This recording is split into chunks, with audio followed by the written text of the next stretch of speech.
नमस्कार दोस्तों। औरत के शरीर में कुछ ही दिन ऐसे होते हैं जब गर्भ नहीं ठहरता, लेकिन एक बात आप समझिए कि प्रेगनेंसी हर दिन नहीं होती। आइए जानते हैं कौन कौन से दिनों में प्रेगनेंसी नहीं ठहरती और क्या क्या होता है उन दिनों में। सबसे पहले बात करते हैं पीरियड के दिनों की। जब पीरियड चल रहा होता है ना, तब शरीर में जो अंडा होता है वो बाहर निकल रहा होता है। इस समय नया अंडा होता ही नहीं, इसलिए इन दिनों में संबंध बनाने से प्रेगनेंसी नहीं होती। मतलब पीरियड के 1 से 4-5 दिन लगभग सेफ होते हैं। और दोस्तों, अब बात करते हैं पीरियड खत्म होने के तुरंत बाद की।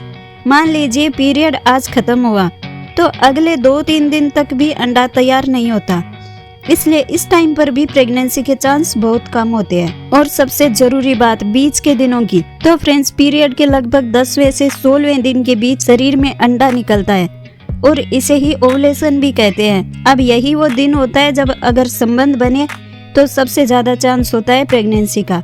इन दिनों को लोग खतरनाक दिन भी मानते हैं क्योंकि प्रेगनेंसी बहुत जल्दी कंसीव हो जाती है। और अब जानते हैं ओवुलेशन के बाद के दिनों के बारे में। तो फ्रेंड्स, जब अंडा निकल चुका होता है तो वो सिर्फ 1 दिन ही जिंदा रहता है।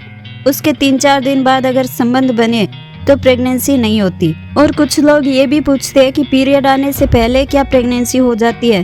तो फ्रेंड्स, पीरियड आने से 5-6 दिन पहले शरीर फिर से प्रेगनेंसी के लिए तैयार नहीं होता, इसलिए इस समय भी चांस बहुत कम होते हैं। लेकिन फ्रेंड्स, अगर आपके पीरियड कभी कभी जल्दी, कभी देर से या बहुत इरेगुलर रहते हैं तो फिर सेफ दिन पर भरोसा करना खतरनाक हो सकता है, क्योंकि ओवुलेशन कभी भी हो सकता है। क्योंकि फ्रेंड्स, जब पीरियड रेगुलर नहीं होता तो आप ओवुलेशन को काउंट नहीं कर सकते, इसलिए प्रेगनेंसी रुक सकती है। आपको मैं एक आसान सा उदाहरण देकर समझाती हूँ। अगर किसी महिला का पीरियड 28 दिन में आता है तब क्या क्या होता है, आइए मैं समझाती हूँ आपको। 1 से 5 दिन मान लीजिए पीरियड का है तो वो सेफ डेज होते हैं। उसके बाद 6ठे से 9वें दिन भी आपके लिए सेफ रहता है और 10वें से 16वें दिन प्रेगनेंसी के चांस सबसे ज्यादा होते हैं और 17वें दिन से लेकर 28वें दिन तक ज्यादातर सेफ रहता है। उन दिनों में प्रेगनेंसी नहीं होती। फ्रेंड्स, उम्मीद करती हूँ कि जिस तरीके से मैंने आपको समझाया आपको समझ आ गया होगा।